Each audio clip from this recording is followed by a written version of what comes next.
The Pesky Report is sponsored by High and Happy Catering out of Springfield, Massachusetts. Their chef, Michael Best, can cook anything you want with or without being infused with cannabis. Check out some of what they make on their Instagram at High and Happy Catering or call them at 413-785-8999. You'll be happy you did.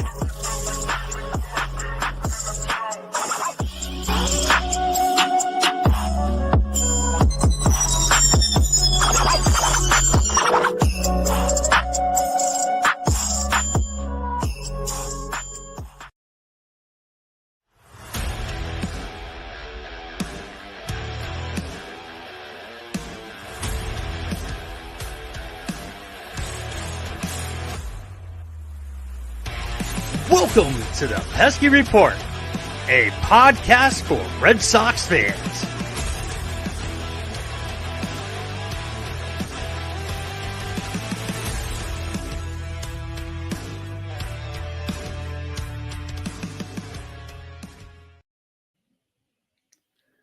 What is up, everybody? Welcome to the Pesky Report. My name is Brandon Brewer, and this is episode 116. We are coming off the biggest win of the entire 2022 Red Sox season. Joining me tonight, I have the long-lost fraternal twin of Brad Hand, Mr. Ed Hand. I have the enigma known as Hogdale, and I have Brad Chandler on the field. What the fuck? Like, you get no superlative. No superlative at all. What an asshole. That's a B team move right there, Brandon. They already know him. He's been around. They know. Also, it's just not a family friendly nickname. That's true. What we call you behind closed doors, we cannot repeat on an open mic. Man. I'm not. What do you want to call? Like the grizzled old man or the Sasquatch, or what do you want to be known as? Tall Just Gimli, Brad. Just call you Brad. So that's exactly what I did. Why is this a sticking point? I don't get it, guys. We're coming off the biggest win of the entire season so far, and we could go with Big Dick Brad. Shut the. No, I think that nickname is reserved for Diekman, who just closed out the Yankees game. Let's go! He just dragged his dick all across the fucking Yankees, like, best bats. Judge, Stanton, Gallo, but whatever. It's the three-headed dragon meme where, like, one of them's just goofy looking, the other two are menacing. All right. Go ahead, Brandon. Yeah, enjoy your intro. I'm done with the intro. We're into the thick of things now. We are officially podcasting. We are live streaming. We're good to go. What else is there to do? We announced that the Red Sox won. All right, show's over then, right? Yeah, good show, boys. Good show. Nah, dude, let's talk about the first 2 days of this past weekend, Friday, Saturday, which the games didn't count, obviously. That was spring training 2.0. Warming up. Yep. Today was the official opening day, so the Red Sox officially 1-0. Yep, right. Exactly. 1-0. Cool. Fucking shit, dude. That's a hot start, huh? Yeah. The hottest start I think I've ever witnessed. It's been great. It was a great game. Glad to see that the boys are 1-0. I'm excited to move on from New York and go on to, what was it, Detroit that we go to next? Yeah, we got Detroit. So, on to Detroit. No, but let's go and talk about game one for a minute. Nathan Eovaldi versus Kermit in that one. Kermit got tagged early by Rafi Devers. We all were celebrating. We thought, we're going 162-0, boys. This is it. This is our season. Rafi's going to hit 162 bombs. He's going to have 400,000 RBIs this season. And then that was pretty much it that game. Not too much offense after that. It kind of sucked after that. All Yankees home runs except for Rizzo's were basically only Yankee Stadium home runs, which really sucks, but it is what it is. What did you guys think about game one there in the Bronx? I honestly thought that we were going to shit all over the Yankees. And I really was hoping we'd shit all over the Yankees because the way that first inning was going, whoo, boy, was I talking some shit. I think we all were. I mean, Yeah. Going up, what was it, 3-0 before the Yanks even got an at-bat in the season? We were all gloating, and then immediately we got brought back down to earth because it was 3-2 at the end of the first inning. Can I just say, people are getting on Garrett Cole because he pitched, pretty not great, but he had to overcome a massive hurdle. I don't even know how he got out there, where the game was delayed 4 minutes from the normal start time, and it just completely threw him off. I really don't know how we even expected him to pitch. Like, if people are getting on him, it disgusts me. That's a very valid point.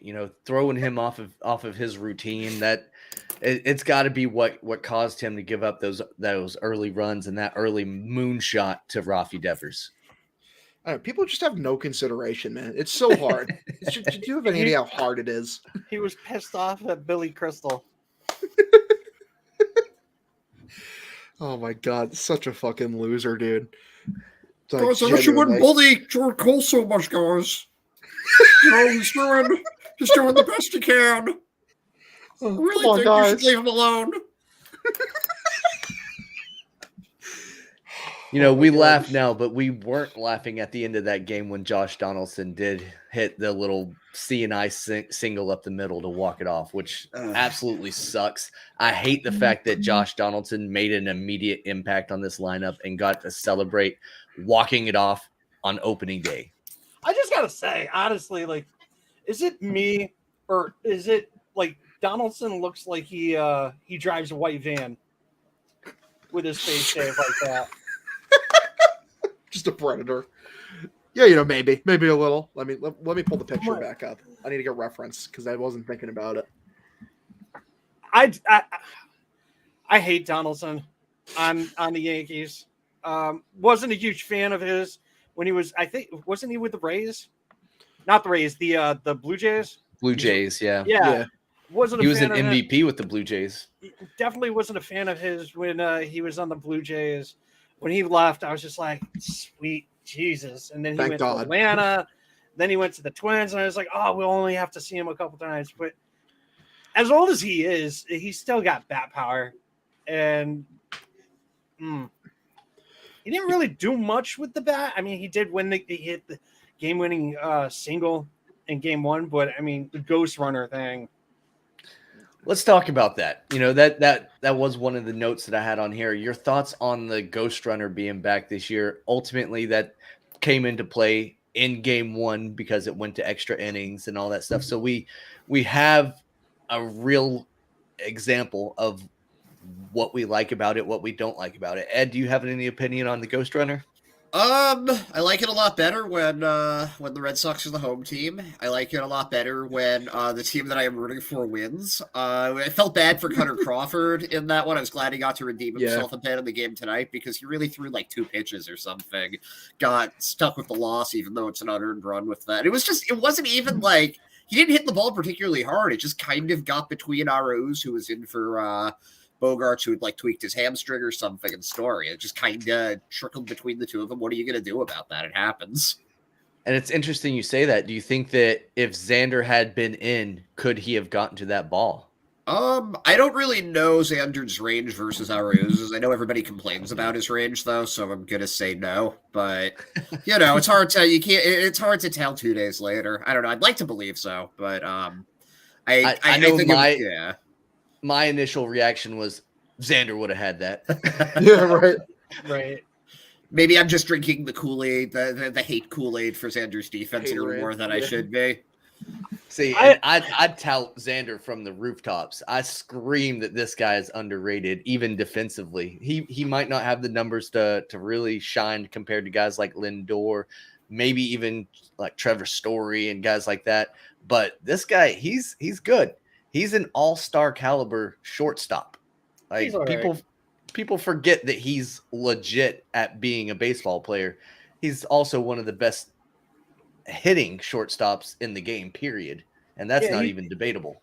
He's all right. He's decent. Yeah, that checks out. Yeah, that checks out. He's aight. My thoughts on the Ghost Runner. I wasn't a huge fan of it. Like Ed said, not a huge fan of it when my team's not winning or doesn't win the game. So, we've got more problems than just a Ghost Runner, in my opinion. So, I don't love it, and I don't hate it. Yeah, that's fair. I'm indifferent. I do like that you don't end up with games that go on for 12 hours after the ninth inning. That gets a little bit old. I personally don't really like seeing 3 different position players coming out there to play mop-up duty in a game. I think it just gets sloppy at that point.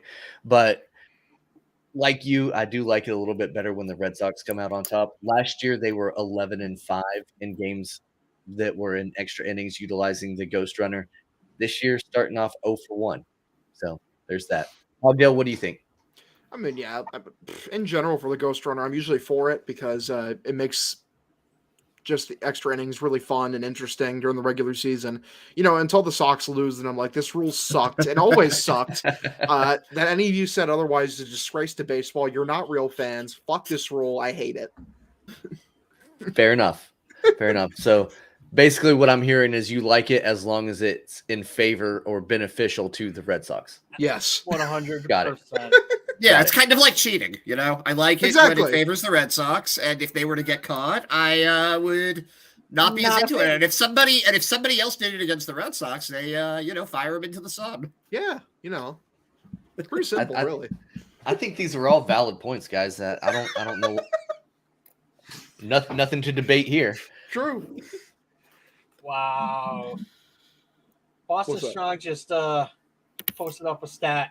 I don't know how true it is. I'll have to look at it, but he said 13 innings pitched, the bullpen, 13 innings pitched in this series. 13 innings pitched, I'll say it again, 9 hits, 1 earned run, 4 walks, 15 Ks. How many innings pitched? 13. 1 earned 13. Run. You know who the earned run came off of? It was off of Whitlock. It was the home run, and it was that cheapy home run. It sure was. 13.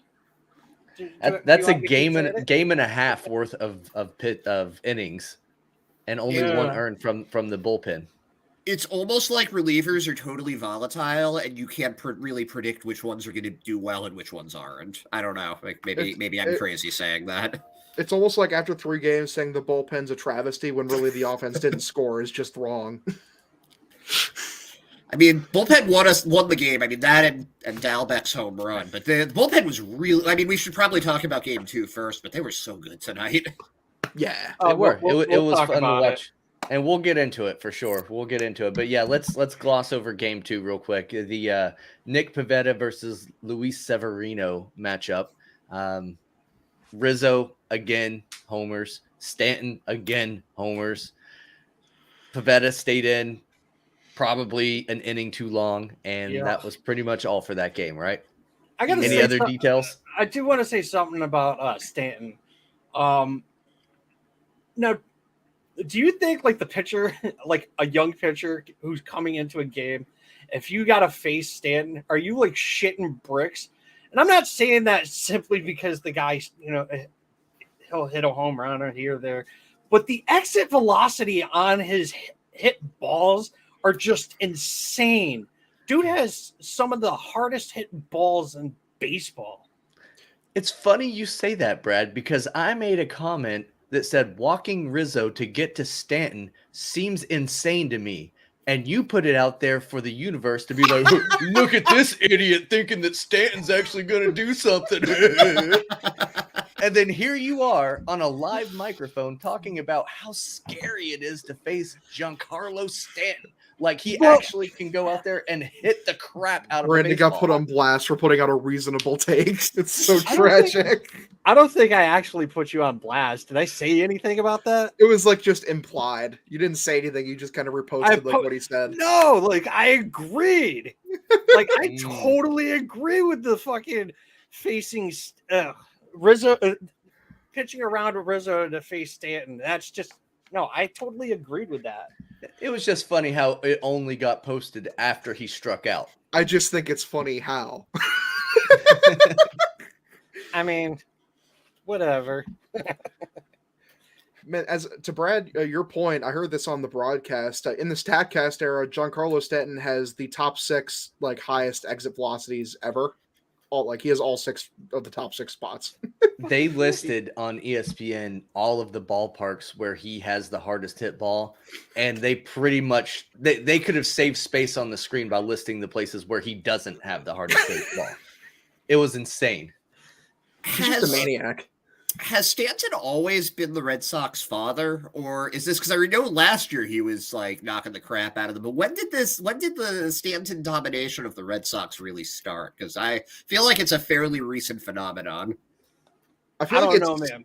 It's probably been this way for a while, but he'd been hurt for the past few years on and off, so we didn't notice. But holy fuck, these last 2 years pretty much have just been a nightmare. This dude's a monster. Tonight I was just walk him, please. It's like the same thing. It's like Jordan in the ALCS. I'm begging you on my hands and knees. Do not pitch to this man. He owns us. Stop. I'm just thinking of the Simpsons meme. The stop. He's already He's dead. already dead. And that Diekman struck him out tonight is a fucking miracle. We'll talk about that. We'll talk about that. Anything else on game 2 before we get too carried away? Luis Severino and Garrett Cole both got knocked out of the game pretty early, but the Red Sox were unable to really take advantage of the Yankees bullpen. No, what is that? The biggest problem, we'll probably touch on this a little bit more later, but I mean, you put up the Yankees bullpen compared to the Red Sox bullpen. Yankees most of the time. I'll say not in the playoffs. Not all the time. Just not in the playoffs. So I mean, they have a better bullpen than us, but we also have prove it guys.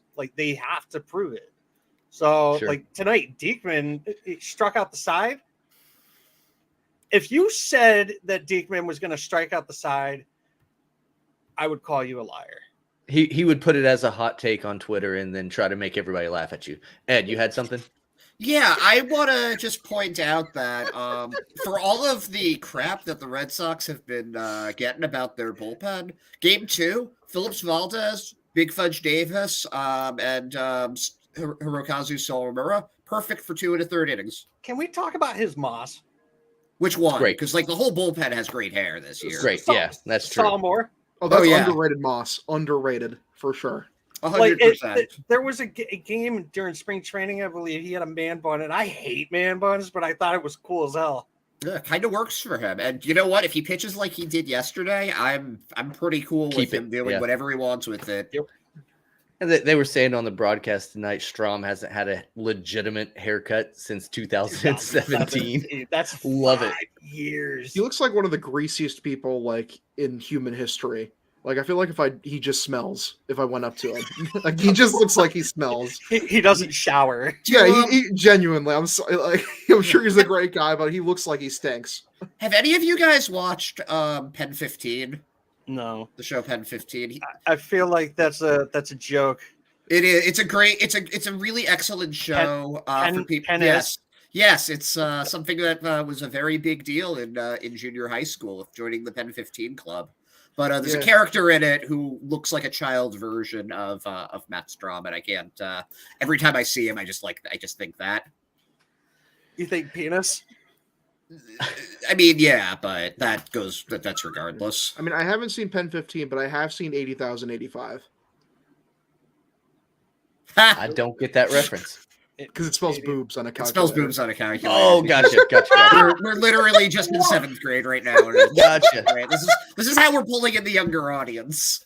Okay. Well, you have the wrong person hosting for this one because I do not get these the young man jokes. I do not get the TikTok generation. You've never written boobs on the calculator? That's a throwback. I have. But I called them boobs. I didn't say 80,005. I said 80,085 because Pen 15. It's a meme on the joke. I just it went over my head, completely over. Totally went over my head too. r/whoosh.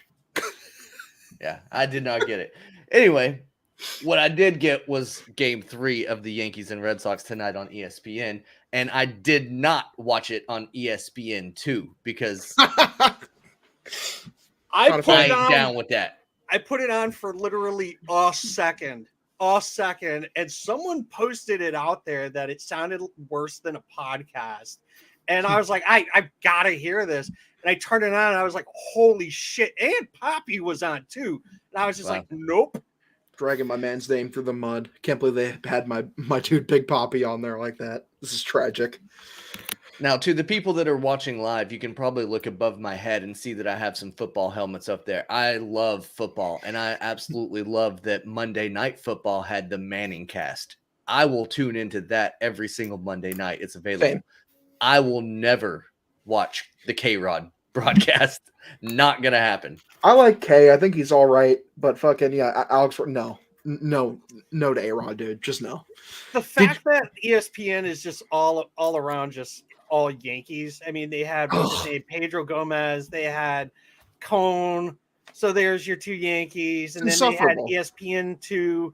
They had fucking A-Rod and Michael K. Like, I'm with you, Hogdale. I don't absolutely hate Michael K, but he's not such a a homer. Yeah, I think would be the word. But like Alex Rodriguez, he's totally biased. He's a former Yankee. Of course, he's going to be a homer. But I mean, Michael K is a Yankees announcer, and he's not as much of a homer as A-Rod. I mean, unpopular opinion, I don't mind A-Rod as an announcer, but why he has his own special broadcast is weird. I don't know. I don't understand why, of all of the people that you could have, and I'm sure there are people far more like a Dennis Eckersley broadcast. Sure, I could do that. Just listen to him make up slang terms for 3 hours. Yeah, I can do that. But here, I just don't know why A-Rod's the guy that you pick for that, you know? Who would you have picked? I just told you, Eckersley. No. I'm saying like it. So me personally, I've been saying like I would have been okay if it was Poppy and A-Rod. That'd be really fun, actually. That would be fun, yeah. Because I could get down with that. They're both they're actual like best friends and shit. So like I think that it would have probably been a fun show. But I didn't like the fact when they announced it. They announced that it was Michael K and A-Rod. So it's Yankees corner. Okay, exactly. Cool. Fun. Did you guys see also that during the broadcast, like like where they put the little tweets up, one of them said like, I would rather bleach my eyeballs out than watch this fucking broadcast. That's pretty good. That's pretty good. It's so good. It's like the fact I feel bad for the intern who like arranged that. This is a great comment we got from Tim. Eck and Price in the booth together. Oh my god, that would be amazing. Oh my god, how long before this fight happens? Yeah. 2 men enter, 1 man leaves. Yeah, you know the alive. It's gonna be Eckersley. One of these days, during the A-Rod broadcast, they should have Ben Affleck be the special guest. It's like, is that Ben Affleck's entrance music? And like they place like this, just like the Steve Austin like glass shattering as he walks in. Wow, that'd be fun. Wow, we've definitely turned a corner on this show. Jump the shark. It's done. So game 3, let's get into it a little bit. Started off, again, Red Sox striking first, which was a theme for this entire series. The Red Sox would get out to a little bit of lead, and then they would blow the lead. Then they would get a little bit of a lead, and then blow the lead. So we kind of saw that coming in game 3. We kind of all anticipated the inevitable doom whenever, the bullpen and got later into the game. I think the Yankees left like 11 runners on bags tonight, which is completely crazy. They, by all intents and purposes, the Yankees should have won this game. They were 3 for 11 with runners in scoring position. Yeah, they loaded the bases more than once, and I don't think they got a run out of either of those. Whereas the Red Sox were actually, I was going to say Houck was really able to get out of a lot of those jams that he shouldn't have. Really, go ahead, Ed. Oh, I was just going to say the big difference was also that the Red Sox were able to at least get some of the guys in scoring position on. They had 2 sacrifice flies, Christian Arroyo and Jonathan Arias actually had a pretty good at bat that ended up resulting in a sac fly. And that made it so that when the score was 3-3 and Dalbec hit the home run, they weren't, you know what I mean? Like it actually mattered. Sure. The long ball wasn't the only thing the Red Sox were able to do. You know, at one point we saw Plawecki even attempt a bunt down the first baseline, which was wild to see. But I thought it was the right call, especially with the way that the Yankees were fielding it with Rizzo charging. If you could have bunted it hard past him, then there's nothing but green grass after that. But can we talk about JD being safe? Yeah, that was dumb. And where was the challenge? Can we also? Yeah, the challenge should have came, but can we also talk about how slow JD Martinez is? Literally anybody else would have been safe by a mile. Yeah. JD Martinez is like, he's running like me out there. He really is. People want him as an outfielder. Like he needed the home run cart just to get to first base. Hey, he had that RBI double in the first, at least, though. Yep. That looks like he's certainly not 2020 JD, at least. Owning on my fantasy team. Thank you, JD. I appreciate you. Also, just missed a homer. Oh, yeah, just Doogie. Inches. Here's a good question. Who do you have in a foot race? Prime David Ortiz or prime JD Martinez? JD. Oof. I don't know, man. Poppy stole a bag in his age 40 season. I don't know. Yeah, because nobody knew prime Poppy. Yeah, because the catcher was laughing too hard to throw it.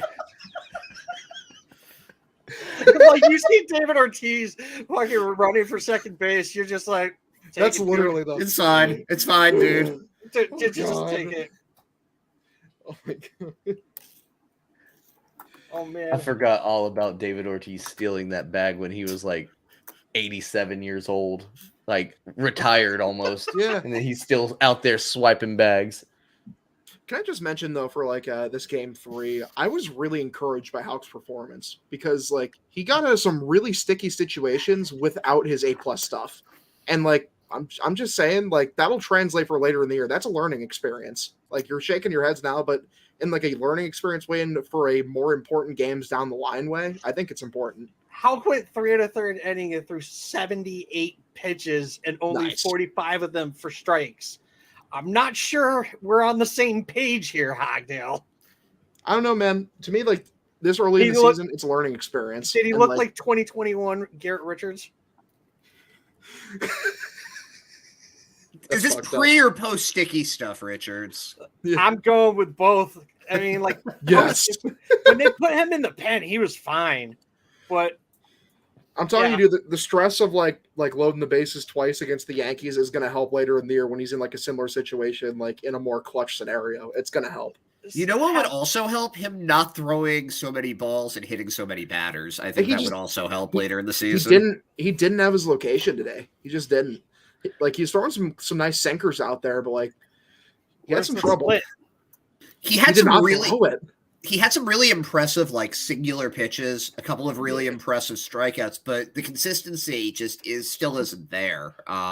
You got to think that they, like it could have been a lot worse. His ERA would actually still be like really intact if Brazier hadn't given up that hit and the wild pitch and everything. But I still put that on Houck for getting the guys on base. Also, how about the fact that ESPN, one of those guys just could not pronounce his name correctly? They kept calling him Hawk. Hawk? It's not hard. I mean, I was calling him Hook for like a good 3 months last season, so I can't really judge him there. I was gonna say something before, and I was just like, not just gonna let him go with it. Yeah, so I get it. It's not like a last name that you see all the time, but you would think that the guy who's actually getting paid for this would get it right. Right. Yeah, they typically are supposed to do their homework to make sure that they don't make a fool of themselves on national TV. Speaking of homework, how about Gallo getting thrown out at second by JBJ in game 2? He looked so upset with that. Like, bro, did you not do your homework? Did you not realize who was out there? Did you not check the card? Did you not know that dude has an absolute cannon I mean, it was. Go ahead, Ed. I gotta tell you, watching Christian Arroyo in right today made me really appreciate Bradley's defense. Not that Arroyo for his first time out there was terrible, but Jackie makes plays that are very difficult for Arroyo to make look very easy. And it's a lot of fun to see. That one that dropped in right on the foul line, that's a catch all day if JBJ is there. Yeah. There were a couple other ones that's like Gleyber Torres hit a double that I thought Jackie would have had like fairly the one easily. Up against the wall. Yeah. And then whenever he did make that little sliding catch, I think JBJ gets there standing. Oh, definitely. Oh, yeah, definitely. Yeah, it reminded me of like Ken Griffey baseball, the old N64 game, where if you dove or jumped, like you'd hear Griffey being like, "Wow, look at that one-handed grab! What a catch!" And I would just start doing that on like routine flies because I liked that Griffey was talking to me. Thanks, Ken. You like that encouragement from the kid? Yeah. I get it. Oh yeah, no, I've never had a Hall of Fame baseball player encourage me that wasn't Ken Griffey Jr. in that game. You know, it was pretty nice. Nice Pavlovian reinforcement. You know. Before we go on into the shouters, I want to give a shout out to our friends out in the UK Red Sox. I believe it's Nation. Maybe. I can get their Twitter handle. Yeah, UK Red Sox fans. These guys stayed up until 3:00 in the morning watching the game, their time. So Maniacs. definitely give a shout out to those guys. You know, dedication. Like I thought staying up until 11 o'clock, 12 o'clock was like dedication. These guys are staying up until freaking 4:00 in the morning sometimes. That's ridiculous. So. I remember back, I don't even know what year it was, but the Red Sox opened the season in Japan, I want to say. 2008. Oh, that was yeah. 2008. I was on the West Coast for that. Yeah, I remember staying up and I tried to do the whole like, okay, I'll take a nap and then I'll wake up and watch the game. Yeah, I didn't nap at all. So I was just sitting there, and by the time the game was starting, I was just like, oh man, I'm falling asleep. I think I made it like 4 or 5 innings. So it's tough whenever you're trying to watch a game and it's, you know, in your normal sleeping hours. It's tough. In 2020, when games got, you know, delayed or whatever, I was watching some of the is it Nippon? Yeah. Baseball, the Japanese baseball league. NBB. Yeah, so I would watch some of that. Nope, couldn't get up that early. Did you guys see that a pitcher there just threw a perfect game with 19 strikeouts? And he struck out 13 of them in a row. What the fuck? Dude's 20. He's going to be insane. Yeah, and he hits 101 from what I saw. Like, wow. That's a mutant. That's not a real person. Like, what the fuck? That dude is going to get a huge major league contract in a couple of years. Oh, yeah. Without a doubt. So we talked about the Yankees' woes in Game 3 with runners in scoring position and just not being able to get them in. But what about the Red Sox? It seemed to be an issue that was creeping in at the end of spring training that's carried over from last year, where they're just having a hard time getting guys in when they're in scoring position. Do you think that's something that's going to be a trend for 2022 as well? I sure hope not. Yeah, God, I hope not. It was so infuriating last year. It's like the stat I always go back to, which was a real stat, is the Red Sox were the worst team last year with a runner on third base in scoring position, like batting him in. They were the worst team in baseball. It's just, and like, yeah, the eye test backed it up. Please, God, don't let that happen again this year. For the love of God.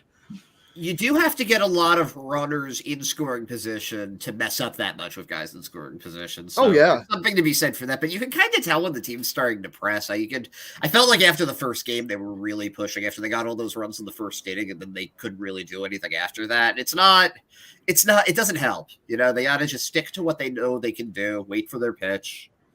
But I'm really hopeful that doesn't happen as well. In game 1, they were 2 for 12, left 7 on. Yeah. And did I say 2? That was game 1. Game 2, they were 0 for 10, so now they're 2 for 22. And they left 8 men on. And then tonight they were 0 for 4. Ugh. They did have tonight was a little bit better. Yeah, there were a couple of sack flies there, so that's not going to count as a hit, but at least it got the run across. Yeah, I don't care if it counts as a hit as long as a runner gets across. Can we mention that Trevor Story is currently dying of the flu? And like people just haven't mentioned that apparently. I saw a tweet earlier today. They were like, Trevor Story seems like the Carl Crawford signing. I was like, that is a hot take. It's game 3. Oh my god, I hate all of you so goddamn much. People in the back. Kind of like how everyone's talking about how now we can talk about the bullpen and how what was that stat you read before? 14 and a third innings and one earned run, which was off Garrett Whitlock on a cheapy home run. Yeah. Bullpen's looked pretty good so far. Yeah. So with that being said, I know Ed, we've talked about it in the past offline, but we need to come up with a list of the bullpen relievers that we trust. So after this first series, who do you trust? So here's my current rankings for my handy dandy 2022 Trustometer. Do you want me to go top to bottom or bottom to top? That just sounds dirty either way you ask. Go from 10 to our 7th grade. Okay. So of the guys in the bullpen right now, here's who we've got. The guy that I trust the least, that's Matt Barnes. I don't trust him at all right now. I think he's going to be going on the IL pretty soon. Something with his back. I don't know what it is, but I don't trust him in the slightest right now. I don't know how you guys feel about that. I've never been that high on him, so yeah, I agree. Trust Matt Barnes as long as he doesn't come in. I go to the Ryan Brady school of Matt Barnes slander, so I tend to agree. Number 10. All right. I like Brad's take. He can't mess it up if he's not in the game. It's true. So then we've got Big Fudge Davis at number 9, which he hasn't actually done anything to make me say that he shouldn't be trusted. They just never seem to really use him for more than one batter. So that's my reason there. He's a specialist. Yeah, in an era where specialists don't really exist because you have to face a 3-batter minimum. Right. Number 8. Ryan Brazier. Oof. See, that's even lower. That is my risk. That's my risque one. Can we do 2 10s? Yeah, 10A and a 10B. He hasn't exactly looked good, but he hasn't looked horrible either. They keep on using him in jams where there are people on base, and he keeps on not getting out of it, but not giving up as much as he could. I'd like to see him get a clean inning or two before I say that he's worse than Davis or Barnes, but I mean, Brazier looking into the catcher. Yeah. Number 7, who was 10 up until now, and that's Jake Diekman. Woo! Big improvement. Big improvement. Let's just talk about his 9th inning tonight. What'd you guys think of that? I was literally shitting my pants. Yeah. It was a troll job in the spring and spring training, man. I'm telling you right now, there's no way in hell anybody could tell me that he was going to come out and punch out not just the side, not just any side, but you punch out Judge, Stanton, and Gallo. Yeah, the total voice and Gallo. And it was also that was like a 10-pitch at bat with Judge that he just kept on fire. And Judge has a good eye, he just kept firing in strike after strike to him after not being able to throw strikes at all at any point we've seen him. Did you hear that he's looking for $36 million a year? Really? Yeah. It's a lot of money. So I've got to give it to him. I have a buddy who is a diehard Yankees fan, and he told me that after Stop Judge being friends with him. That checks out. Yeah. He told me after Judge turned down that contract that he knows for a fact that he's going to end up in Boston next year. I was like, I don't want him. Oh no. I don't. Who is your friend and what kind of drugs is he on? A lot, apparently. I mean, I wouldn't want him on a 10-year deal, but if you can get him on 5, when Judge plays, he's a top 5 player in baseball. 10 years got the right mindset. 10 years, 360 at 31. If I was a Yankee fan, I would be so nervous right now because the Yankees literally did we tried. negotiating tactic maneuver, which does not end well. As a Red Sox fan and as Red Sox fans, we've seen this this move come out from the playbook. It usually doesn't foretell good things in the future. It doesn't go well. I honestly hope they sign him. I hope they sign him for fucking for the rest of his life. I mean, it's gonna be really funny. Lifetime contract. The Yankees crying poor again. It's really funny. It genuinely is the funniest thing in baseball. I acknowledge that Aaron Judge is good, but he doesn't. He's never scared me. I never feel the pressure when it's just Judge at bat. Now Stanton, on the other hand, that man legitimately scares me. That's why that take that I had where, walking Rizzo to get to Stanton, that blows my mind. It paid off. I don't know how many times it pays off. 9 out of 10, 8 out of 10. I think Stanton's going to get the best of you. And if the Yankees let Judge walk, they're kind of fucked. Who's their replacement? You got someone who's going to slot in for Aaron Judge. Really? That's a good point. You sure? You sign whoever the best outfield free agent is, I guess. They won't be. I guarantee you they won't be as good as Judge. I can guarantee it. They might be healthier than Judge, though. Maybe, but at the same time, man, I just he played over the last 2 years. He's played. Last year he played 140 games. He put together the near full season they've been asking for. And if he does it again, prior to that, he'd only done that his rookie season. So he does have a track record where he gets hurt, and he's already in his 30s. So it is what it is. God, he is. That's insane. He came up really late. Yeah, he took a bit to get there, but what he did, he's been good. It's just you got to be on the field to put up numbers. So the next guys with the bullpen are kind of interchangeable for me because I don't fully trust them. I just trust them more than the previous 4 guys, and that's Cutter Crawford, Hirokazu Sawamura, Phillips Valdez, Matt Strahm, and Hansel Robles. You can kind of match those guys in whatever order you want. I think I trust Strahm and Robles a little more than the other guys, but that's sort of where they're at. So Robles is your number 1? No, Robles is my number 2. My number 1 is Whitlock. He's the only one I actually trust. Why the fuck? Fair enough. Yeah, no, I got that. I think Whitlock is number 1 for all of us. Oh yeah, because he's the man. And my number 1 would actually not be Whitlock. I don't want Whitlock in the pen. That's fair. Okay, fair. Then who's your number 1? I don't know. I don't know. I think Halk would be better off in the pen. And I don't know if I trust him after today, but Matt Barnes is still number 10, no matter what. I'd probably go Halk number 1 or Robles, either or. I tell you, man, Halk's got filthier stuff, but I've been watching a lot of the Woo Sox this season. I've been to a couple games and all that stuff, and with Matt Barnes potentially going to the IL, Darwinson Hernandez has looked pretty decent. He has looked pretty decent at AAA. So hit 2 fucking batters today. Yeah, it happens. He also struck out 6 or whatever. So and he had a no-hitter going. That is the Darwinson Hernandez experience. You take what you get. He is electric, but doesn't know where the fuck the ball's going. I think that's the most honest assessment of his stuff is that, he has electric stuff. He can punch out 6 guys in 3 innings of work, but he might take a couple heads with him.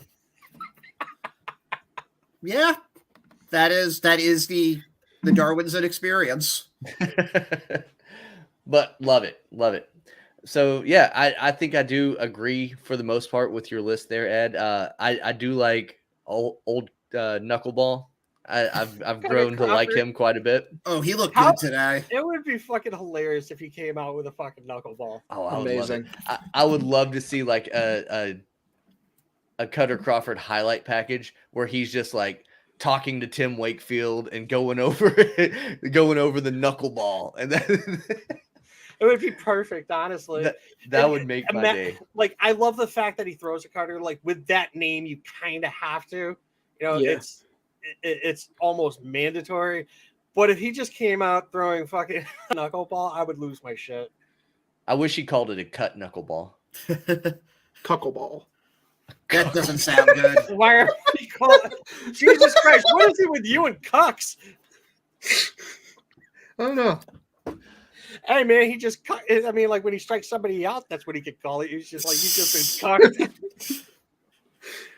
cucked. Man, That's interesting. Durbin Feldman. What do you think of that, Ed? I think that of the guys in AAA right now, he's probably second or third on my list. I mean, excluding Darwinson. I like Zach Kelly a little more than him right now. He's been real good in 3 appearances, and I think has big league stuff. But Feldman hasn't been bad either. He, I think that this might be the year that we see him get the opportunity. We'll just have to see if he continues to pitch well there. But yeah, Feldman's a guy that we could see get his call up this year for sure. I think they would have lost him in the Rule 5 draft if that had actually happened. I think that name actually isn't real. That's like an 04 like sports game name generator name. Like that's not a real person. You just made him up on the spot. There are a bunch of guys like that in the Red Sox system. I saw someone saying that about Jax Groshans, who's like a catcher for Greenville. They were like, I thought this was a made up name, and he actually commented on it. He was like, that's the first I've heard of that. I was gonna say only because the Jays have like what Jordan Groshans, who's like the that's his brother. Oh yeah, yeah, that is actually his brother. Yeah, that totally is it. Like a computer generated. It's like because you had candidate. Like it's his brother. Yeah, of course. Yes. So I know the Red Sox only won 1 out of 3 games. Is it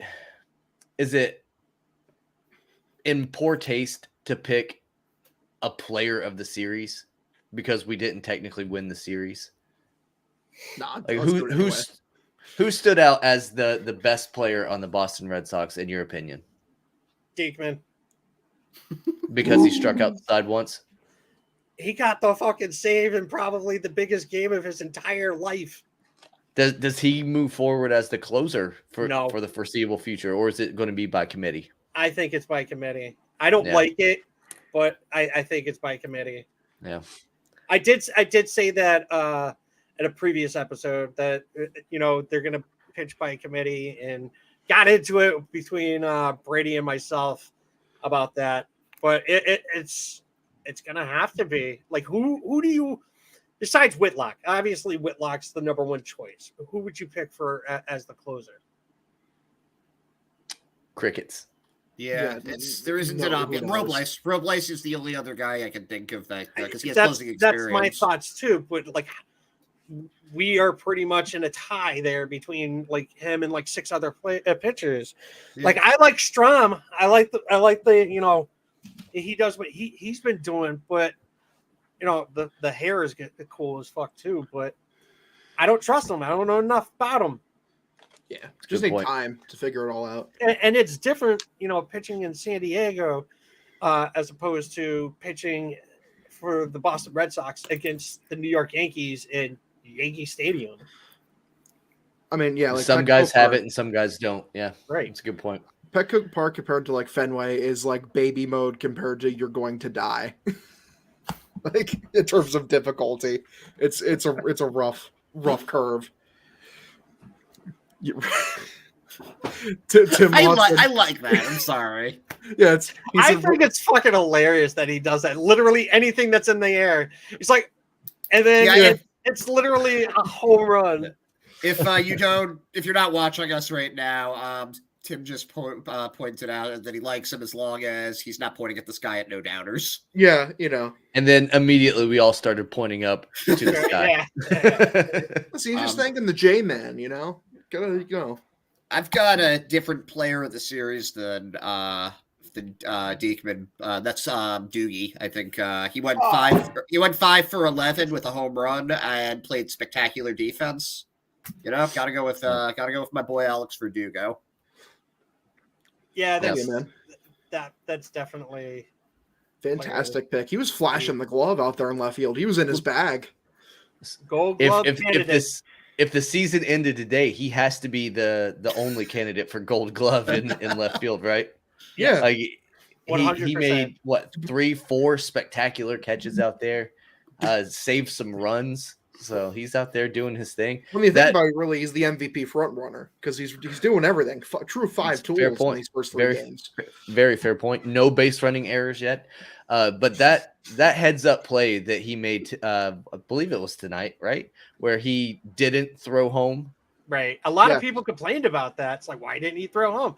Well, he bobbled the ball, and then not throwing it home keeps the runner at first and second instead of second and third.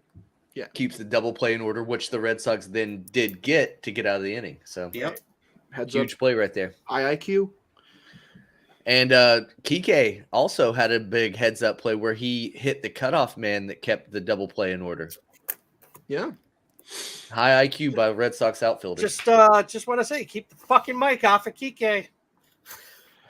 Like, dude, I don't hate the mic on the players, like you get to learn the players and things like that. But in a game like tonight, no thanks. I don't know, man.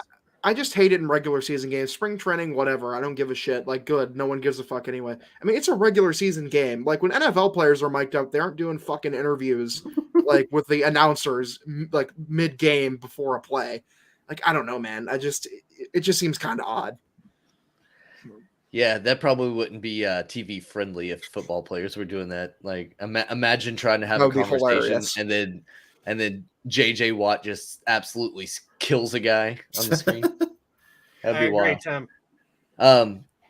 Before we run out of time, we do want to talk about the Whitlock extension. That breaking news today: Garrett Whitlock is a member of the Boston Red Sox now for at least the next 4 years, with a club option for 2027, $18.75 million in guaranteed money. Should he get number 22 now that he's signed long term? Should they just? He should have got 22 anyways. Yeah, fair. So I think that's coming. I think a number change for Whitlock is coming, and he's ours for a long time. And how funny is it that the extension was signed while we were playing against the team that lost him in the Rule 5 draft? 100% on purpose, 100% intentional. Great troll job by Chaim Bloom. Yeah, his pen is mightier for sure. Whitlock kept calling Bloom. He goes, Mr. Chaim. Oh my god, Mr. Chaim. Yeah, I know our one of our colleagues, Tim, was trying to get a Monopoly man with Chaim Bloom's face on it, calling him Mr. Chaim. I don't know. I didn't think it was that great of a graphic though. I tried. No thanks. Also, I tried. It didn't look good.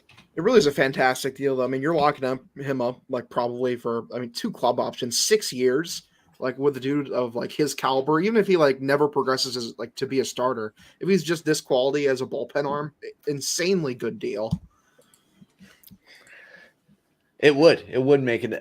It was a great deal, and I think that it is one that we're going to definitely enjoy as he progresses and as we get more familiar with Whitlock and as he gets more.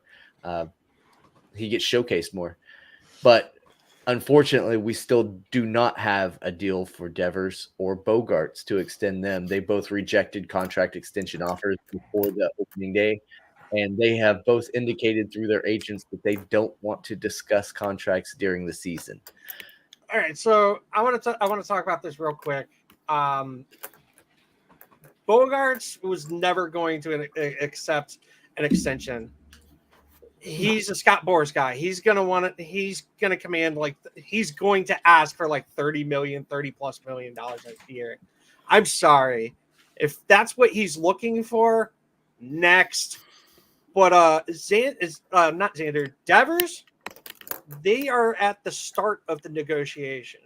They still have him under control for this season, next season, and next season. Is that right? When is he a free agent? It's just this season and next season.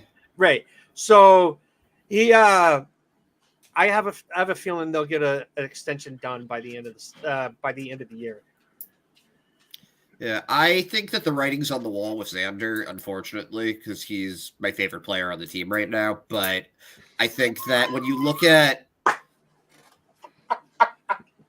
hold on, guys. Ian Brown just made it to me. He goes, Jake Diekman is kind of intense.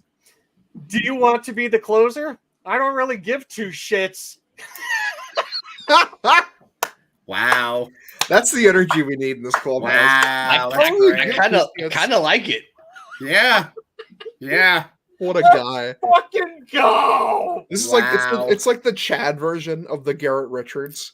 We're like he just passively aggressively didn't give a shit. He aggressively doesn't give a shit. It's like I don't think I care. That's I don't give a fuck fantastic. if I'm the closer. You insane? That makes me, that puts him up in my rankings a little bit. I'll say that. Ian Brown then said, "Can I quote you on that?" Quote, "Yeah, do it. I don't really care." Wow. Closer. Should get. I'm a Diekman guy now. This is my guy. Fucking Diekman jersey. All of a sudden, I'm a Diekman guy. I never thought this would happen. Let's fucking go, dude. Holy shit. Oh my god, that's awesome. Wow. Wow. All right. That is fucking intense. What a quote. But Ed, you were saying about Xander? Oh, I think that the writing's on the wall that he's going to leave on a much more depressing note. I think just signing Story, he's going to play shortstop. They've got Mayer maybe 2-3 years away. I just think that a long-term contract for Bogarts and having Story there, it's repetitive. Because you could say, oh, we'll move Bogarts to second. Right, but you have Story now, so you can't really do that. Sure. Move him to third, Raffy. If you move Bogarts to second, you can move Story to short. Yeah, but with Mayer coming up. He can learn the outfield. Listen, I can tolerate. That's what they did with Mookie. Yeah, true. Not everyone's Mookie. That guy, you could have put Mookie as a pitcher, and he somehow would have won a Cy Young award. True. Mookie's great at everything he does. But I can tolerate losing Xander. It'll hurt, but just get the deal done with Raffy. There is zero reason to not get the extension done with him. He's the perfect age to give a 10-year deal. He's homegrown talent. Give him the money. Everyone loves him. He's hitting the playoffs. He's a champion here. Give him the bag. Back up the Brinks truck. It's time. Everybody that's out there talking about how it's doom and gloom because he didn't get the contract extension done already and all that. Do they not understand how negotiating a salary even works? You don't accept the first offer. No, you accept the first offer. Are you kidding me? No. If you don't accept the first offer, the negotiation is doomed. You didn't know this? Apparently not, because even when I negotiated the salary for my job, I didn't accept the first offer, and I don't get paid millions like these guys do. So, Raffy, he has no incentive to negotiate the deal now. He could very well this season easily I say break out. He's already broken out, but he could hit 45 home runs, 120 RBI. Is realistic for him, and he's okay, my offer's gone up. Right. And especially whenever he hoists the MVP trophy at the end of the season, which will happen. Book it. Right. Absolutely. I agree 100%. You guys want to hear a nerd stat about Raffy? Sure. Last year, had his best offensive year, 38 home runs, 110 RBI. He actually underperformed his ex-WOBA by quite a bit, which in Fenway, it's usually the opposite, which is kind of insane. So he's actually due to have a better season than last year. So if he hits 40, it would be completely unsurprising. Sapphire's sitting pretty right now, huh? She's pissed. I've been ignoring her for almost an hour. Can you see her? Yeah. I saw her on your TV. Say hi, Saf. She's just sitting there, just chilling. Yeah, she's ready to take go me outside. I'm about to pee on your rug. Take me out to the buggy. So one of the things that we want to do on our Sunday broadcast, and I know that this was kind of a late one that we got to you guys, and it's barely still Sunday here on the East Coast, but we do want to talk about the guys down in the farm system a little bit. And Brad and Ed, you guys are going to be doing a special show. What is it? Once a month where you cover nothing. Right now we are looking to do once a month. This is for Ed because Ed's a super busy guy. With everything he does, he covers the Woo Sox and stuff.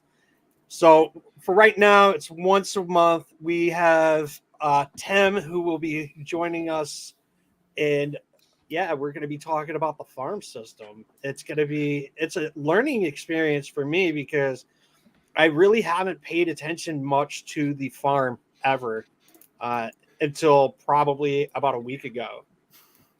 Fair. So, About a week ago. And as a way to kind of build up our knowledge and kind of use that as a springboard for all of us to learn a little bit more about the farm, we wanted to use this opportunity to kind of give out like the 3 stars of the week. You know, like how in hockey they do the 3 stars of the game. We're kind of going to do that at the tail end of every one of our Sunday shows, the 3 minor league stars of the week. And this week we have guys that are somewhat well known at the by casual big league fans. Franchy Cordero has had an absolute monster start to his season at AAA. Marcelo Meyer has had a great start to his Red Sox career. And then David Hamilton has absolutely gone off this week.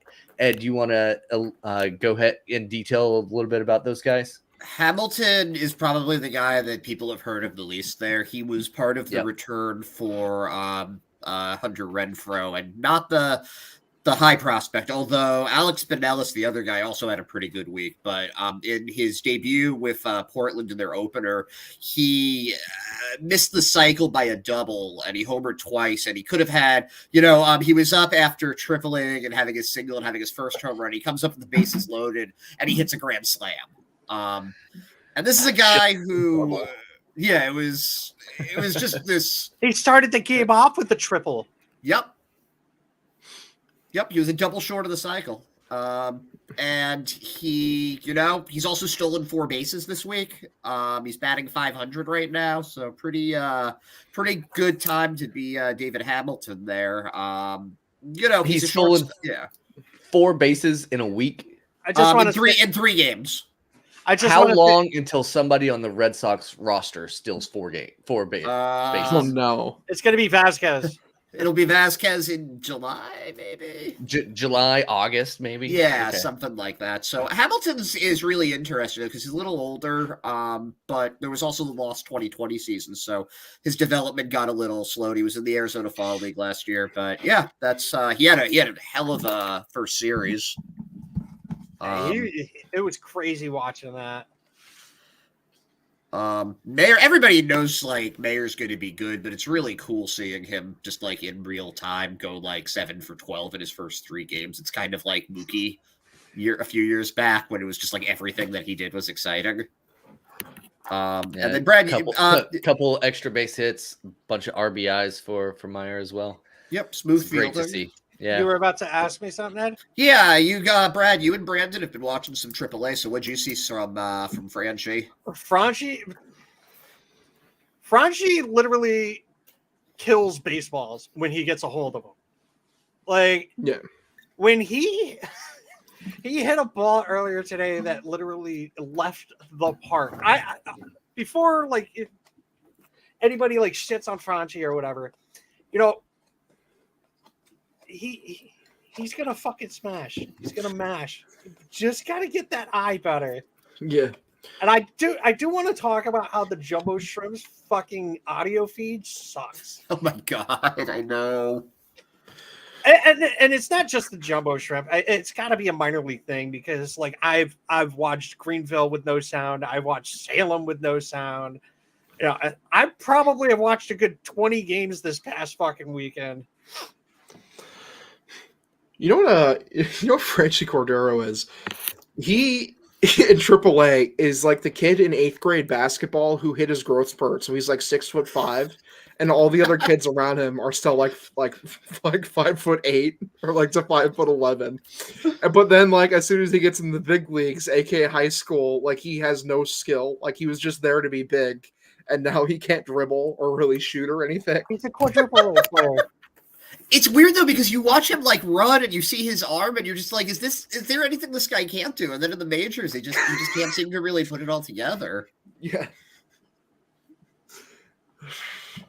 But I do hope that Franchy does get another chance to go up to the big league club, because when that dude connects on a pitch, it does go. And I went to last night's game with my buddy, and I told him, I was like, this dude, he mashes. Whenever he hits the ball, it goes. Of course, he didn't do anything last night. He waited till today to hit that mammoth home run. But so it's your fault.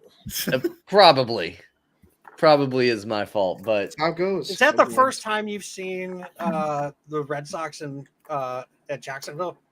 yes, yeah, they don't make the trip down here too often. They started off 5-1 for their first series. They won 5 out of 6 against Jacksonville. The Jumbo Shrimp. Great name. It is a great name. And Brad, I do want to make a little bit of a comment because you did comment on the Jumbo Shrimp broadcast and it cutting out. I tweeted them about it and they responded. And after that tweet, they didn't have any more issues for the rest of the game. So yeah, they did. I didn't catch any. I had some problems with the sound. It might have been on my end then. It might have been. You might have muted yourself like you do on the broadcast sometimes. Right. Never fighting words. This is just the Put Brad on Blast podcast today. You know, I was waiting for it. As soon as he posted like what I said about that walking Rizzo thing, and he kind of made it a point to put it out there, I was like, you know what? The gloves are off, Bradley. It's like the Stephen A thing when Kevin Durant like called about it. It's like, you do not want to make an enemy of me.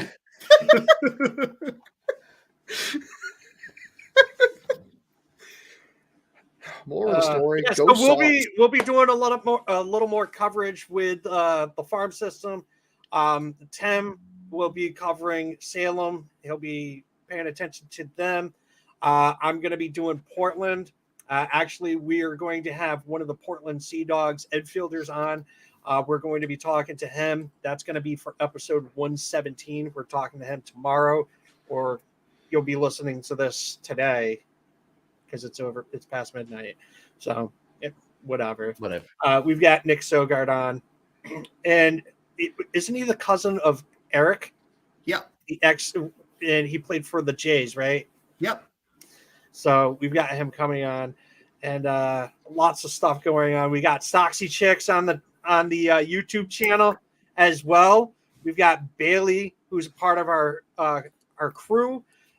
She will be joined with Crystal O'Keefe, who covers the White Sox, and they're going to be talking about all things MLB. So we got a lot of content coming this way. We also have merch.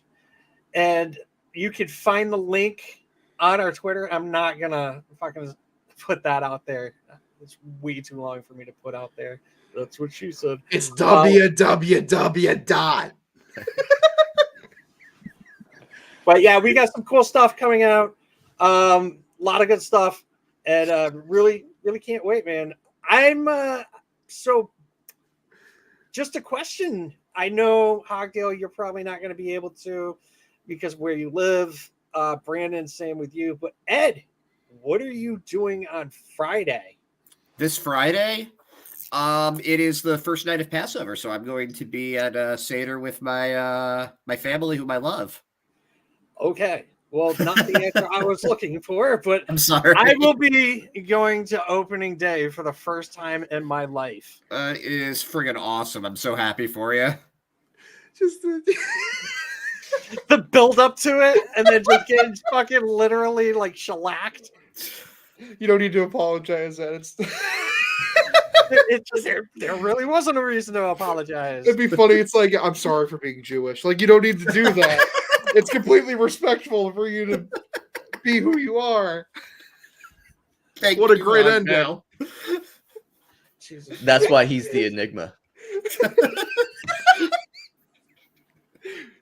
What an end. What an end to the show. Yeah. Can't wait, dude. We got a lot of cool stuff coming up. We do. So make sure you like, subscribe, and all that good stuff. And we're going to get out of here because it's after midnight and we are all delirious. So getting a little loopy here. We'll see you guys next time. Thanks for watching. Make sure to follow us on Instagram, Twitter, and Facebook at Pesky Report. Make sure to like, subscribe, and leave a review. Thank you for listening to this Belly Up Sports Podcast Network product. Some said we go belly up, so we made it our name. And